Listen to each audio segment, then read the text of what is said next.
wonderful people all over this country. She is a beautiful Guyana will become the next Dubai, and we, the citizens of Guyana, are super excited to benefit from our homeland the same way the citizens of Dubai benefit from theirs. This is what life is like for citizens from the Emirate of Dubai. When you are born, your parents pay nothing. Your delivery and checkups for the next 9 months are all free. Then you grow up and you go to school. Local school in Dubai is free. And so are universities, because Dubai will pay for you to get a degree. I studied at Zayed University and New York University, both for free. Who's gonna pay for that? The government. Then you get married. If you can't afford the wedding, you get $20,000 to throw a wedding. And after marriage, every local Dubai family gets this: free land. Did you get free land? Yes. Did you get free land? Yes. Did you get free land? Sure, yes. And if you cannot afford the home, then you get a grant to build it for free. I also can't afford building a house. I can get a 0-interest loan on housing. Zero? Zero. If you need to go to the hospitals are free. And if you need surgery that's not available here, they will fly you to another country to get treatment for free. When you become a senior citizen, you get discounts, many discounts. And if you live alone and can't afford it, Dubai will even send a caretaker to look after you for free. And when you die, well, in Dubai, that's also free. Your funeral will be taken care of, and Dubai will build a full tent with air conditioning within 5 hours of your death next to your home, so your friends can come and say goodbye to you. Guyana will become the next Dubai. with wonderful people all over this country. She is a beautiful Guyana. So welcome viewers and listeners to Globespan 24/7, owned and operated by Mr. Nohar Singh. This is our regular Wednesday evening edition of Globespan 24/7. With us tonight is our technical operator as usual, Bisram. I'm your moderator host, Vishnu Bisram. We are discussing tonight reparations and multi-ethnic relations in Guyana. With us discussing this very important topic is Mr. Vincent Alexander, who is a commissioner on the Guyana Election Commission. Ironically, Monday is local elections day in Guyana. And also joining us tonight is Mr. Ravindra Dev, who is a former member of parliament, a lawyer. Ladies and gentlemen, thank you for joining us. Before we begin, I am informed by the technical operator that there is a brief video, is it, Mr. Bisram? Yes. For lifelong voluntary services in the United States of America, Dr. Vishnu Bisram, scholar, writer, and political activist, was recently recognized by U.S. President Joseph Biden. Dr. Bisram has logged over 45 years as a volunteer in the USA, primarily among Guyanese, Trinidadians, and other Caribbean people and South Asians. In addition, he spent a considerable amount of time in Guyana, Trinidad, India, and other countries performing voluntary services and promoting American democratic values. Globespan 24/7 management and staff congratulates Dr. Vishnu Bisram on his outstanding accomplishments.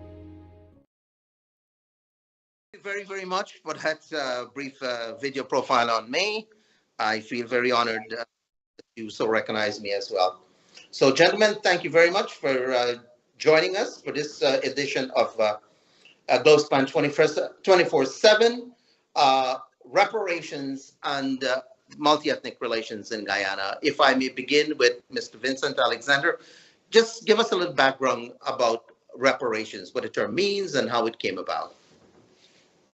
All right, I think it's important indeed for us to start with some definitional understanding of reparations. In very broad terms, reparations speaks to reconciliation, truth, and justice for victims of slavery and their descendants.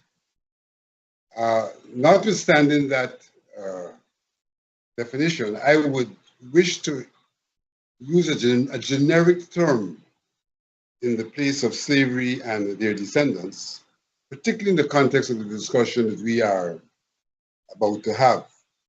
And so I would say that we talk about reconciliation, truth, and justice for victims of crimes against humanity, where the crime has been not against an individual, but against a group or people, a nation. So you can see reparations in those terms. So that reparations is associated with circumstances where a particular group of people or a nation have suffered at the hands, injustices at the hands of others, and others meaning here more than likely another nation, another state. And having suffered at their hands, have been their development has been impeded by virtue of that suffering. The suffering has impacted them both materially and psychologically, and so they are in a disadvantageous position vis-a-vis others, not of their own making, but of the making of those who would have imposed upon them a system, a relationship that now requires reconciliation, truth, and justice if they are to recover from the effects of the relationship. So we're talking in some regards about redress. Redress which may take a number of forms: restitution, compensation, rehabilitation, satisfaction, and very importantly, guarantees of no repeat of what would have created the state that they're in, that now demands some form of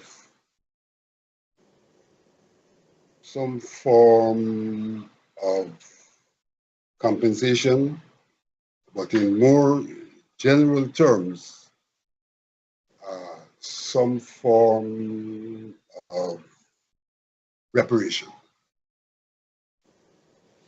Mr. Dev, you would like to qualify, add anything to it? Well, I think it's as Vincent says, it's very important in any type of discussion for us to be very clear as to what we're talking about, because a lot of our problems, not only in Guyana, but in the world, comes out of what I call semantic slackness. So while we may feel that that is a bit of quibbling, it is very important, especially in matters like this.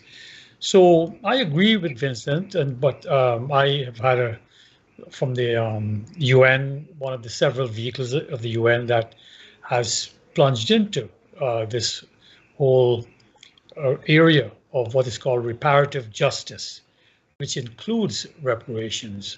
Has talked about reparations, that reparations can serve as a vehicle for acknowledging past violations, and secondly, to put state responsibility for harms to a group of people or to individuals, as well as, and this is important, as well as a public commitment to respond to their, here's the key word, to their enduring impact. That to me, summarizes the various areas that need to be covered, that there were past violations, and those violations were of such a nature that they now demand state responsibility for harms that may have been committed. And there's that public commitment that the state should make to respond to their enduring impact. It means even though the violations were in the past, there would have to be the enduring impact that comes out of that, and that is what needs to be addressed and to be remedied. In the Caribbean, of course, reparations began in terms of out of the experience of Africans being dragged from that continent, especially West Africa, and being dumped into the New World, in our case, the Caribbean. And that, of course, had tremendous past violations of not only the dignity, but the literal humanity of those individuals from Africa. And therefore, what is being said, because we have a CARICOM Reparations Commission that has articulated what the states that committed those past violations, what are their responsibilities for those harms, and for those states to make a public commitment to respond to the enduring impact of that period, of that harm on that particular group of people. With the CARICOM Reparations Commission, they have also included the genocide of the indigenous peoples in the Caribbean. So it is not confined only as far as we in the Caribbean we're concerned. We're concerned about as far as the demand for reparations up to now as articulated in a 10-point program put out by CARICOM. It also includes the genocide committed on the indigenous peoples of the Caribbean. So let's just give a background. I think this CARICOM commission was established about a decade ago. Am I right, Vincent? You have a little background on that you give us some more information on it? It's a bit more than a decade. Okay. Right. So you want to talk a little about that establishment at CARICOM? Well, essentially, it was established by the heads of state,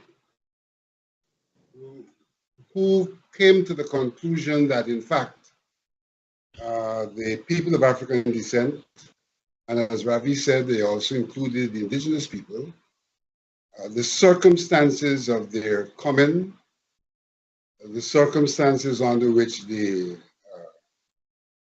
existed and subsided in Guyana, represented what may be referred to as a crime against humanity, has impacted their personal development as much as has impacted community development in a circumstance where the regime under which they operated was largely responsible for the development of those who imposed that regime upon them, and in those circumstances came to the conclusion that there was need for reparations. I think that one has to bear in mind that in some regards, they were cognizant that there were circumstances in which, in situations of war, this concept had been applied. So, for example, the Jews were beneficiaries of reparations, and there are other situations. I think after the First World War, there was a similar situation where the winners, incidentally, not quite a term to be used in a war, were beneficiaries, intended to be beneficiaries of reparation as well. So that they were not just plucking the concept out of the air. There would have been some application of this concept in the past, but here they were applying it to a particular circumstance of people of African descent settling in, well, being brought into a system of slavery, which can be described as a crime against humanity. been tremendously disadvantaged in terms of their material and their spiritual development, something which has carried over into the current era, and therefore reparations, albeit being justified by historical events, is related to the current state as well, because the current state has evolved out of, and in fact is embedded in those historical events. So they saw that it was a case of calling for justice, so to speak, reparative justice based on the injustices that the peoples were exposed to, and the need in the context of modern societies to have them equalized with others through processes of equity. Okay, so CARICOM established this commission and laid out how it should function, and I believe it's a 15 members commission. I think one from each of the territories. And as the chairperson, Professor Hilary Beckles, who is the chancellor of the University of the West Indies. Am I right? Actually, he's the vice chancellor of the university, not the chancellor. Yeah, indeed, it's a commission made up of members, commissioners from each of the CARICOM states, and what they've also done is in each of those states, they've sought to establish a reparations committee as well. So there's a body of people who are working in country as well. So that this is, to a very large extent, a statist approach to this question, where at the regional level, the states have come together to form the commission. And at the local level, they have also commissioned committees.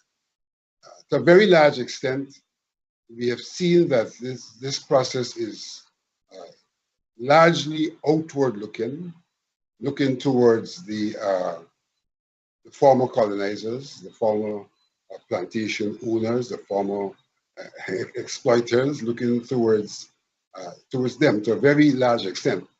But indeed, as Ravi did say, the concept of reparations can apply to what I would refer to as successor states, states that have come into existence on the back of the history of the crimes against humanity, and therefore as successors have a equal responsibility as those who actually would have established the institutional arrangements, the legal framework that would constitute the kind of injustices that now require reparations. So it is highly statist in our circumstance. Ravi, any information to add on that? Well, two things I want to point out. One, that in the Caribbean, we have a very interesting example of reparations that were insisted on by a colonial power since the 19th century. After Haiti, in a pioneering move, abolished slavery on its own, through its own efforts, defeated Napoleon's army. I think it was Leclerc, Napoleon's brother-in-law, led that army. One of the first most ignominious defeat by a European power, of a European power, by these individuals who were not supposed to be even humans. But the point is, after defeating them around by 1804, I think matters were settled and were defeated, the French were able to impose what I define as reparations from Haiti for what they suffered, what they claimed they suffered, their loss of their slaves. So the individuals who were enslaved now had to pay for their loss of providing free labor to France.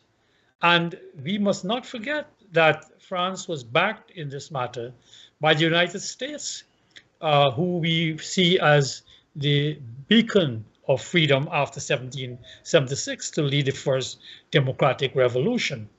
So the point is that Haiti has been paying off those reparations until I believe the 1960s or 70s, as long as that. And that has been a burden. So interestingly, it is one of the European powers that did this great harm to people of African descent. They themselves introduced this notion of international reparations for harm suffered, because the French continued to collect reparations long after they lost Haiti, and didn't worry about whether the present day Haiti, as late as with Papa Doc and Baby Doc, were paying them money. They didn't argue those points that are now being raised. The other one where I wouldn't want Vincent to maybe mistake what I said in terms of my discussion on reparations, from the perspective of the Caribbean and the Caribbean Reparations Commission. They are, as Vincent said, outward looking. The mandate of the commission very distinctly talks about looking to the European colonial powers that dragged those individuals, labeled them as slaves, exploited them at tremendous, under tremendous conditions, stripped them of their humanity. Those are the objects of the Caribbean Reparations Commission work, and that has been ongoing. I have been very pleasantly surprised that even though we are not giving it enough publicity in Guyana, at long last, certain institutions, especially in England and in Holland and in some other places, are now doing their own research on slavery, the causes of slavery, who were responsible for slavery, and not by implication, by declaration, that those institutions, and ultimately it will be the states that where these people were from, the colonialists were from, they will have to pay reparations. We have seen, for example, The Guardian, seen nowadays as a bastion of liberal thinking, forward thinking. We're all supposed to see them as very enlightened, but they have now, through research, have accepted that they were funded from the backs and the sweat of slaves. You have the Bank of England, you have Liverpool, you have a whole new bit of research coming out from those individuals who owned slaves that have now, and their wealth was based on that. So now it's not a matter of talking in a nebulous way. We can now point very clearly to institutions, individuals, and states that have benefited from slavery. So take, for example, our own Eric Williams. In his PhD thesis out of Oxford, he showed very clearly in his PhD, which was done in a popular book as Capitalism and Slavery. And at that point, people felt he was making a contentious argument that it was through slavery that the English Industrial Revolution, and by implication, capitalism, was launched. And of course, flowing out of that would be, well, what did the ex-slaves, what did those people gain out of that? Eric Williams didn't take it to that far, but it is now being taken. So that would be my thing, that we ought to focus with our Caribbean CARICOM Reparations Commission's mandate and look at those 10 points that they have put out, for their plan for reparations, and let us commit ourselves, as the government of Guyana has done back in 2013. They did so, and let us now ensure that some more energy is put into delivering those 10 points. Okay, so delivery and content. You mentioned, Ravi, individuals, states have to provide these reparations. I'm sorry, you're breaking up, Vishnu. Individuals, companies, and states are to be held responsible for reparatory justice. How is this going to be done unless the companies, the states, or the individuals decide to come forward voluntarily, as the Guardian did? And I believe there were a couple of companies that also came forward and offered some compensation to some governments or universities to assist with the educational advancement of African people. So how can this be done? Well, since you asked it to me, I'd like Vincent to weigh in on this one. It's very important because he's part of the group that is pushing it. But from my perspective, I see what the Guardian and the Trevelyan family gave Barbados, Grenada, I think, they own slaves, £100,000 and all that. That is merely sop. That is merely sop to their individual consciences. And I think I will leave it at that level. Fine, let them go off and go on and continue that as these connections are made through very solid research. But I think that the responsibility lies with the state. And it is these states that have to make compensation.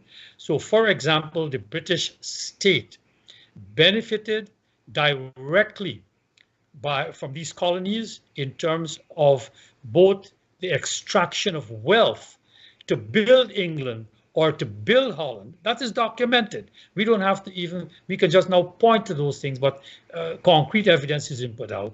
So the English state benefited directly, and then through their underdevelopment of the colonies, those poor slaves now had to buy back goods from these developed countries because they were developed and we were not. So in that sense, these same slaves after freedom were now forced to purchase goods produced by these countries at prices set by those countries. And so it was an ongoing thing.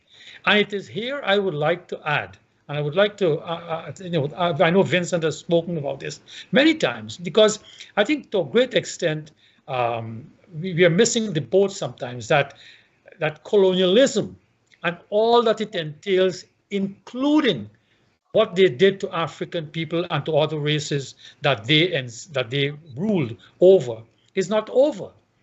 As we have talked about Aquino, the South American theorist, has said, colonialism now exists as coloniality. All of those institutional and ideological formations that were created during that time from slavery has not changed.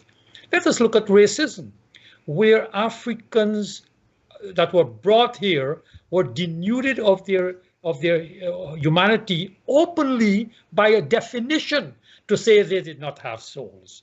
And therefore, they were placed, as Cornel West once pointed out through his divinity studies, they were placed in that what is called a great chain of being, with God on top, with his white angels just below him, and then the white man below him. And at the furthest extreme were African people. And between that, as they saw fit, they placed other races in intermediate positions. And those people who place in intermediate positions are today fighting.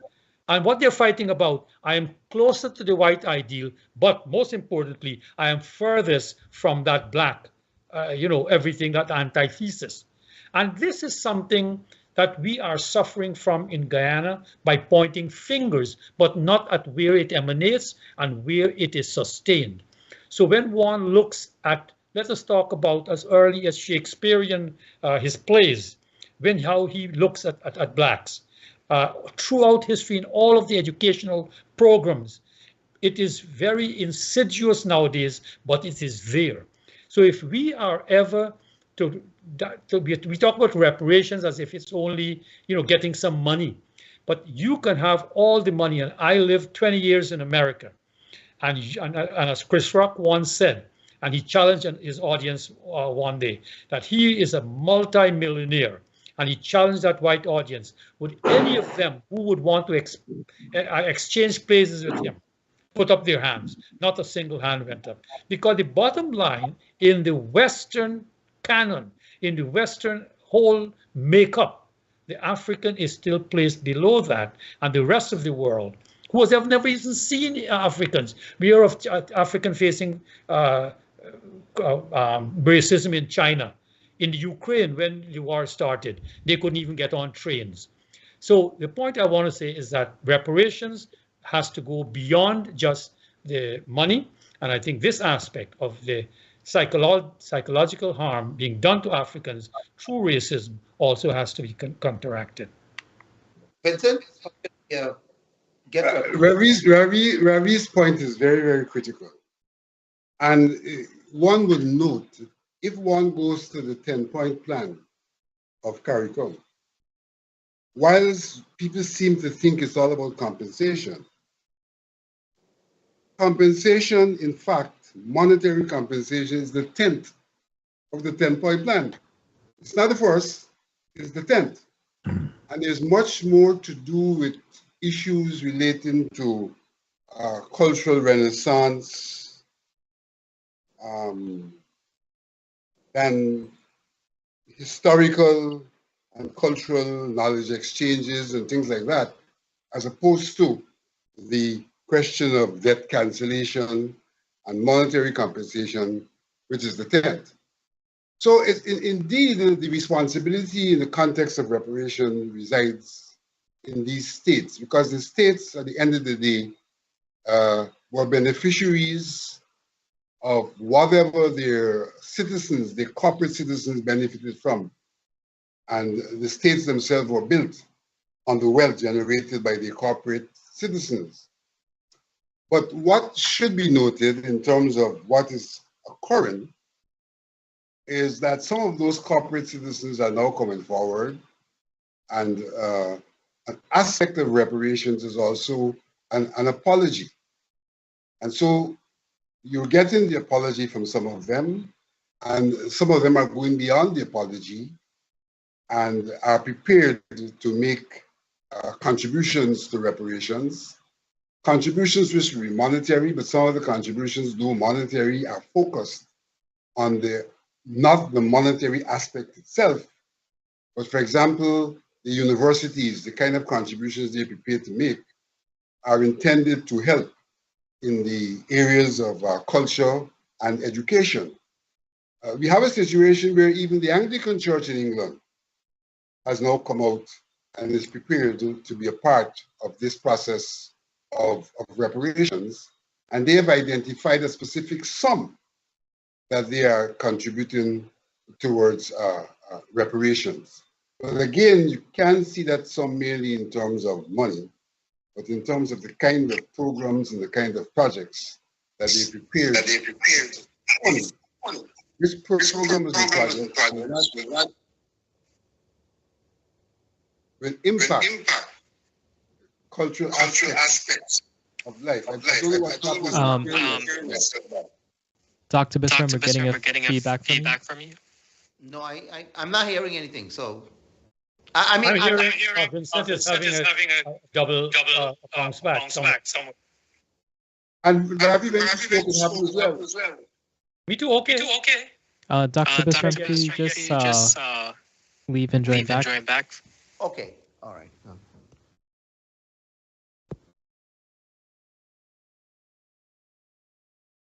You can continue, Mr. Alexander. It's okay now? Yes, it sounds okay. Yes. Critical and important, however, is the fact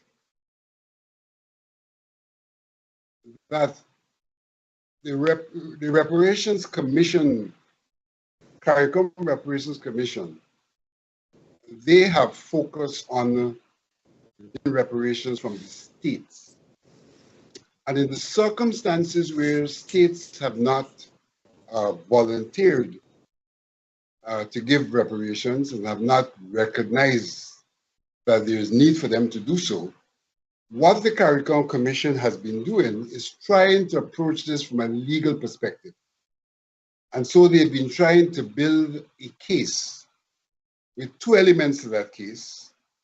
The first element being to argue the case. Why is it that we are due reparations from the states, Holland and Great Britain in particular, but not to the exclusion of others. And on the other hand, they've also been trying to quantify what the reparations should be in terms of compensation. But let me hasten to say it doesn't mean that they're merely talking about compensation, because what that money will be used for will be areas that are other than merely economic and material things. One of the big problems that I don't think we have completely come to terms with and to recognize is the trauma and the psychological impact which has persisted among the people of African descent. And the fact that work has to be done on various fronts to combat that persistent trauma and psychological state. And very often, rather than a recognition that that psychological state is associated with trauma and therefore ought to be worked on, people see it as innate and inherent characteristics of people of African descent and seek to be critical of them for that state, which for all intents and purposes has been induced and is not innate in the people of African descent. And so things like, for example, which we have been calling for, the proper teaching of history in our schools, so that people of African descent with an exposure to the real history would have a sense of being that the present state of things and the historical state of things would have denied them of. Have a sense of being that would energize them in terms of their own self-esteem and self-recognition, and not to juxtapose themselves to others the way in which the system has sought to impose upon them to juxtapose themselves to others, as not articulating that they're at the bottom of the ladder, but living and accepting being at the bottom of the ladder, sometimes in a very subconscious manner. And there are various ways in which that is today manifested and seeks to be, ought to be addressed. So that, I repeat, that when we talk about reparations, that 10-point plan speaks to much more than debt cancellation and monetary compensation. Suffice to say that debt cancellation and monetary compensation is important because the other areas that are required, in which action is required, will also be facilitated by the monetary compensation, and the debt cancellation will create a kind of economic and fiscal space for the undertakings that are required, which are required of the states, because it is not individuals who will necessarily receive this compensation. It will be transferred to states that should then embark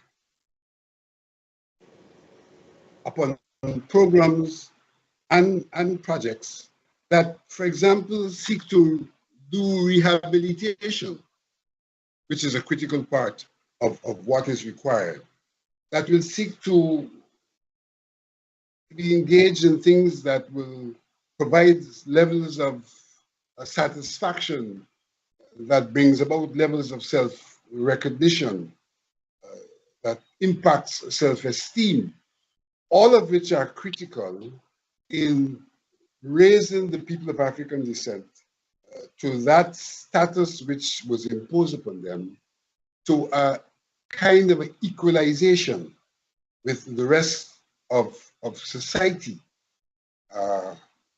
kind of canceling out the kind of prejudices that impact the relational state within states that are multi-ethnic and with a hierarchy where the people of African descent are seen to be at the bottom of that hierarchy. Look, everybody seem to have this focus, obsession with financial compensation. They're looking for financial compensation because at the end of the day, they need money to address all these issues that you talk about. And I recall reading some years back when the Prime Minister, I think it was Cameron, who went to Jamaica and was approached by the Prime Minister then about compensation reparation. And he said,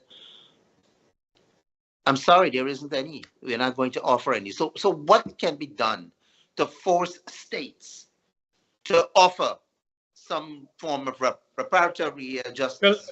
Well, let me jump in here, and I want to. You see, the thing is so broad, we can get lost overall in his reparation business. But I want Vincent to comment on this because he and I have been engaging in this discussion over several years now, and we're always making the same point in terms of this whole notion of coloniality having already created a discourse where blacks are definitionally at the bottom of the ladder, and what has happened in our own historical lived experience in Guyana is that many blacks have come to accept that, and that is the most insidious effect of colonialism, which I said perpetuates itself in coloniality, and you see some of this playing out today in the politics playing out. I don't want to go down that rabbit hole, but you see it happening today as to how they see themselves in terms of dignity and other aspects of being human and being fully human and all that means. So I come back to this whole notion that you've spoken about again and again, Vincent, but we haven't gone forward enough in Guyana. I don't want to put you a bit on the spot because at the time when we first engaged in some of these discussions, you were the registrar at UG and all that. And I've always felt that this is the area where we need to, in a sense, start. If the big ones out there, these states don't want to accept their guilt, but we can start by overthrowing this Eurocentric presumption of cultural superiority. If as far back as the 60s, our own Derek Walcott could take the story of Caliban and Prospero and talk about who was teaching who, you understand? But we haven't gone beyond that since. Derek Walcott is gone and we are still there. So I am suggesting that since a lot of activity is going on in British universities and the English pride themselves as being superior in terms of their education and all that matters.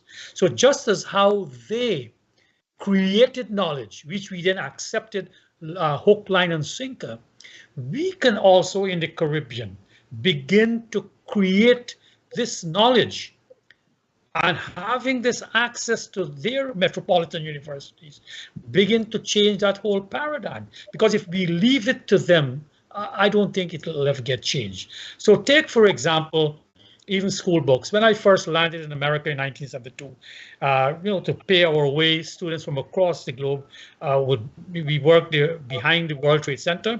What was dug out for their basement, they were having something called a South Towers or whatever. Anyhow, in one little hut, there was a fellow from Africa, Nigeria.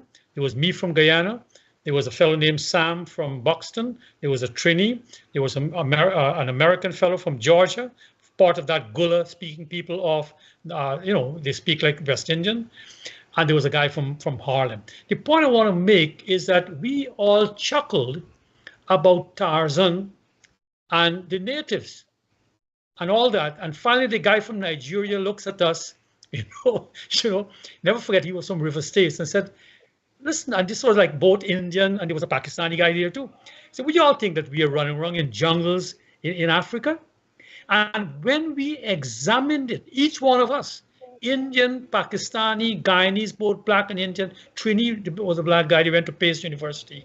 We all then saw that we were dealing in our own minds with Africa, where people were still supposedly swinging on vines from trees. And to a great extent, I'm telling you, it still exists today. I told that anecdote of how that oil redneck stood in Marriott, in the last program, and how he spoke about us being Guyanese. So to a great extent, we're not going to move out of this until we begin to write our own books, write our own stories, so to speak. And that is why we got involved when these new readers came out. And we couldn't believe that those same old stereotypes were being replicated in 2022, I think it was last year, whenever that came. So Vincent, I would like to put you on the spot in this case. You've been involved with our tertiary educational institution for a very long time. And you have taken this position that we ought to change that paradigm. But how come somehow we never get going? It's not on their agenda. All right, let me respond first of all to what part of the question posed. In terms of the CARICOM Reparation Commission, they are taking not only a persuasive, a moral and persuasive approach to this matter, but they're also taking a legal approach. Right. So their position is that they're developing a case that they can take to the World Court, where the World Court will pronounce and say that these countries are in fact indebted to us from the standpoint of reparations. So we need to bear that in mind. That's a great part of the work that they are doing. Coming back to what Ravi has said, is quite correct, because if you take what Bob Marley says about mental slavery, it is a question of how do we come out of that mode. Now, for example, one of the things Padre G has sought to approach past government and this government on is the question of the teaching of history in our schools. And when we talk about the teaching of history, we look forward not only to a history which talks about the landing of the Africans in Guyana, but going back to their history in Africa, which history will bring to bear the level of civility, civilization, and development of Africa, and by virtue of that, of people of African descent. What's their heritage? Upon whose shoulders have they ascended?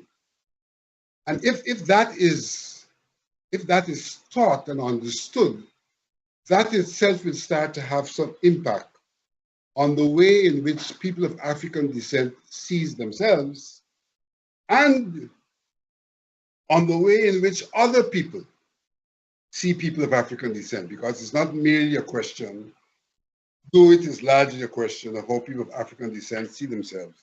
It's also a question of how other people see people of African descent, because that determines how we're able to relate to each other in this melting pot that we call Guyana. And so, yes, history is important, but not only history.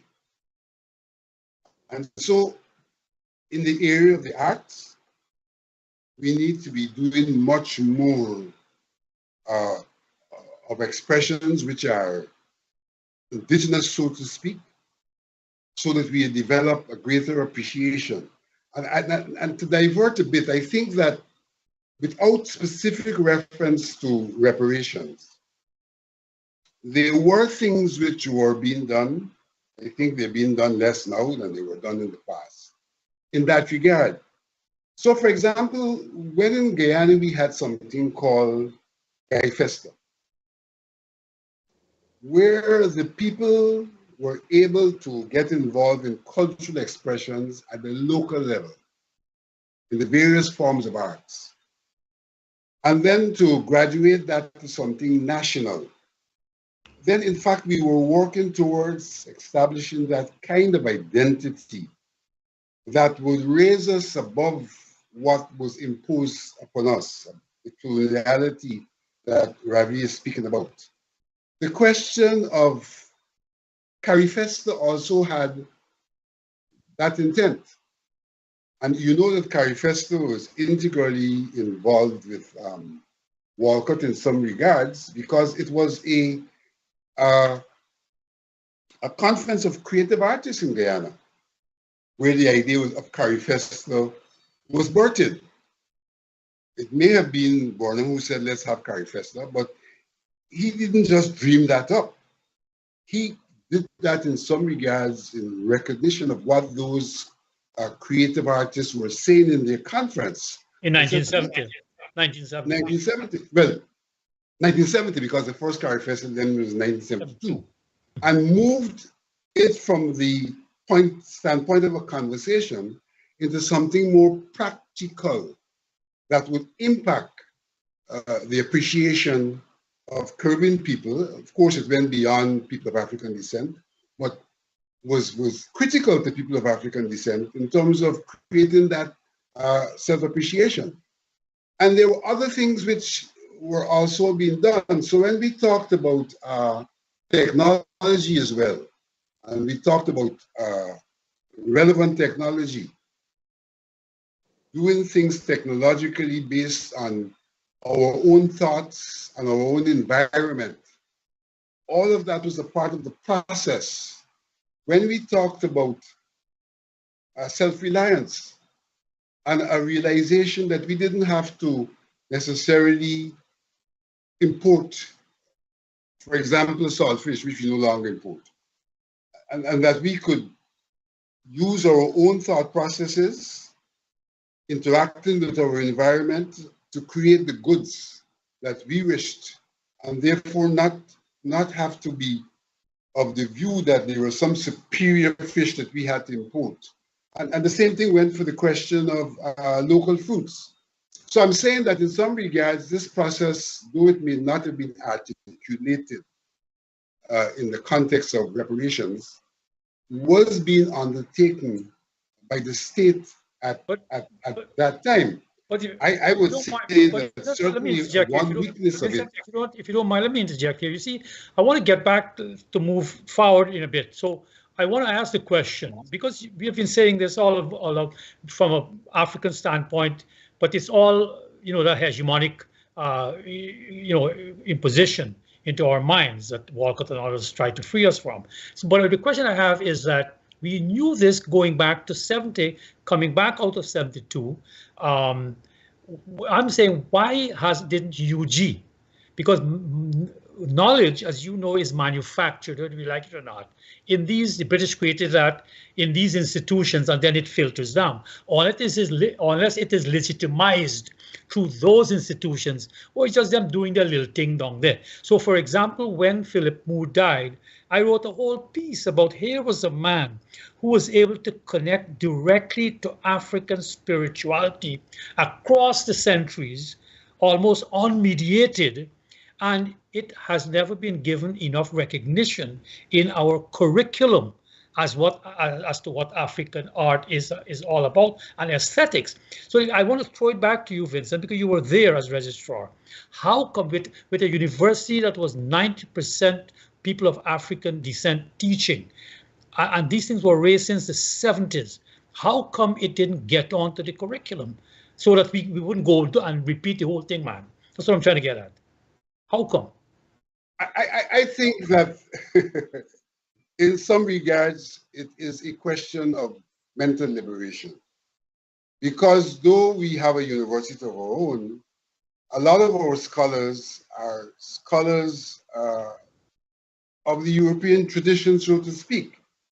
And so this is a matter that really requires leadership and a break with the past. For example, whilst at UG as registrar, and the registrar really is not the place where these things emanate, that's more in the academic sphere. I wrote some articles and I talked about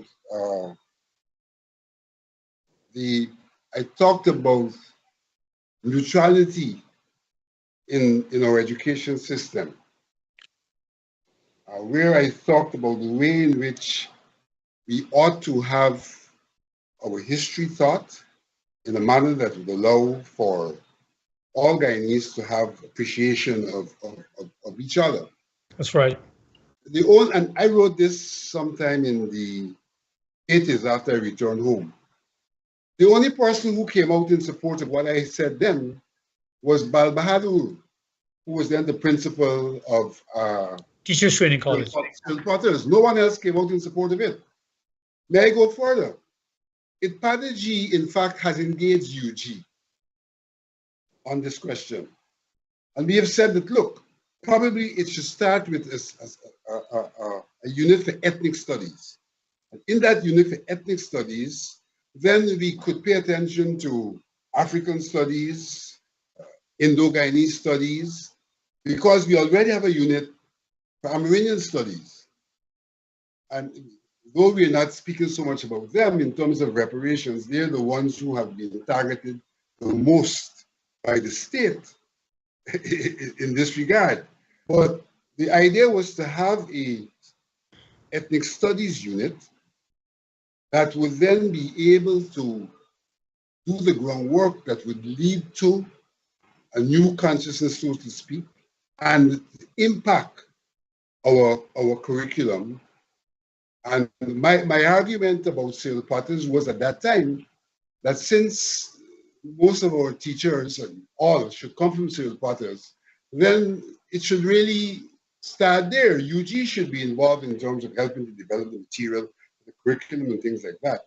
But the persons who should first be exposed should be those teachers so that they can take it into the school system. And my argument was that this requires a kind of a growth process.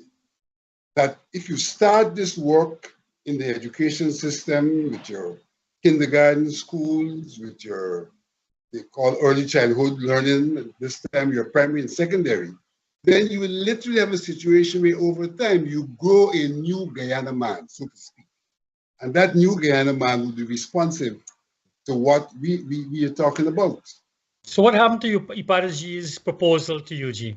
I want to get concrete again, because we have done the same thing, Vincent. For Indians, Indo-Guyanese, we have tried to do the same thing. What was Ipadaji's experience? We had conversation with the hierarchy of the university. The hierarchy of the university indicated that this would be passed on to the particular unit that's responsible for those things. And all we hear from them is that the matter is being discussed and it takes time. To our detriment, I must confess, the death of Professor Lunk has probably slowed up the process because you need drivers in these institutions to take the process forward.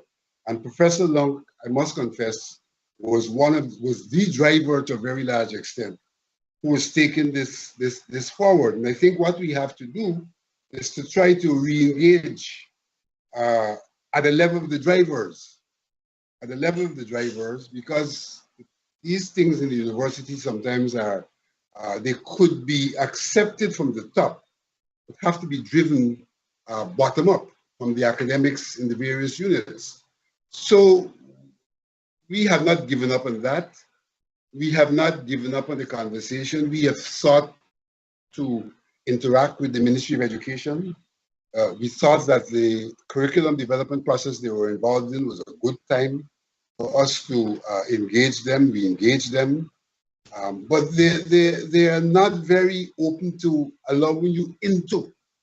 They see you as a third party in the outside and they say to you, well, we are going to do it, but they're not allowing you into the process. So it's something that we have got to continue to push for. And I think it's important that this point has come up, because lots of people, when they talk about the strategy, they talk about money and projects, and they don't see that the critical part of strategy, and for me, is the institutional framework and the legal framework that can be the crucible for change. And it's exactly that what in strategy had prepared itself for last year. We did a lot of work last year in this regard, and then wrote to President Ali saying, let us have a conversation.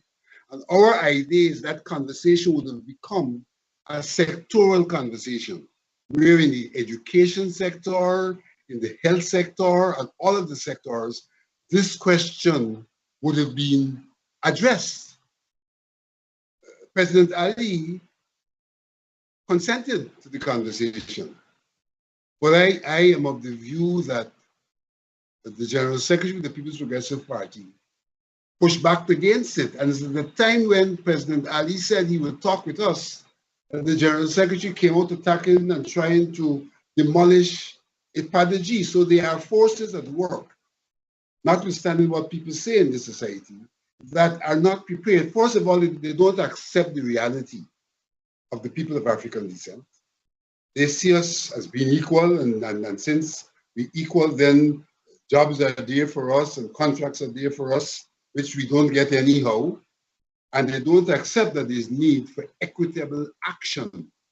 And this equitable action has to do with our institutions, institutional framework, our legal framework, and how those things can then become the conduits to which we drive the change. You see, Vincent, I want to, yes, sorry, Vishnu.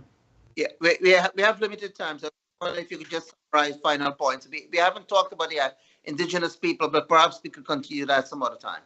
Okay, well, what I want to conclude on is this, Vincent, is that part of the CARICOM 10-part plan is cultural institutions. And I see culture in its wider context as the knowledge that a group of people have. Culture is what a group of people communicate with, meaning it's a whole lifestyle. Your way of life has to do with what is that lifestyle, coming back to your knowledge, epistemology, coming back to, all of how you behave. So it has to do with knowledge. And so I was trying to get you to come back to this whole notion of those cultural institutions, starting with our universities that create knowledge, because right now I see a ferment in the institutions of the same nations where we are trying to change. So England, Holland, even Sweden and other countries, their educational institutions are now on their own working along a trajectory that that will be of assistance to us. In terms, they themselves are questioning this whole Eurocentric notions. So my thought was that why we focus on UG is that UG can be in coordination with these things. There's a few people from the Department of History who I know did a collaborative program with the University of Leicester, and I forget, I think the person is in the history department here. Not Adams, who's the other girl? I think Jackson. I forget her first name, but anyhow, huh? Not Eiffel. Eiffel is above her. This is one of the workers. They're involved in a project with the University of Leicester in terms of criminal behavior in our people and all that. The point is that these universities, because criminal behavior just isn't come out just like that. One talks of Africans being more, criminally prone and all of that. All urban, environments create crime of a particular nature. I'm not dismissing it. I'm saying we have to explain it. I think that person is working on it. The point is that these universities abroad, they can be collaboration with them by University of Guyana. And I think their mandate somehow to me gives them that freedom which I don't see being exercised. So I was hoping that you would have given us an insight, since while you were the registrar, not in academic, but these are individuals who you would have worked with, talked with, socially, and that's where most decisions are made. I would thought you would have understood why aren't they getting off their behinds and doing this thing and forming these linkages. So I will close on that. That I feel that we are firmly committed to. I want to make my closing statement. We are I am firmly committed to putting my shoulders to the wheel on this whole notion of reparations, which I think is totally justified, and that we all have to get behind it in a multicultural society, because we are all affected, and as Carter said, in a cliche now, we'll all be consumed unless we do it. Over to you, Vincent. I'm done. I was going to make the point. I understand what you're saying. I appreciate what you're saying. But you know that in the University of Guyana, the teaching of history was, there is no Department of History anymore. That's what I heard. Ridiculous. No Department of History. So that we do have a problem in terms of the university claims as being responsive to the wider society in that regard, so that you have institutions now which are being driven by the monetary element rather than the role they ought to play in quote unquote nation building. And you can't put a monetary value to that. And so we've got to get back to the point in our university where we understand our role and what's our purpose. And I think in some regards, we may have lost purpose vis-a-vis things like reparations. People have purposed us otherwise, and that otherwise is being driven by this whole neoliberal development, and that is what we ought to be combating if we are in fact going to be able to address the problem, starting with knowledge creation. And ironically, that process was led by a former chairman of the YSM, I understand. You know of whom I speak. Gentlemen, that be the word. We will continue this conversation because we didn't get an opportunity to talk about reparations for the indigenous people, and the indentured laborers also have been putting out a claim that they themselves should be part of reparatory justice in the region. So let's leave it at that for now. I want to thank you all very much for the kind sentiments you expressed on that honor I received from the Biden White House recently. Thank you again, gentlemen. Close tonight, and we'll see you again in a couple of weeks. Good night, all.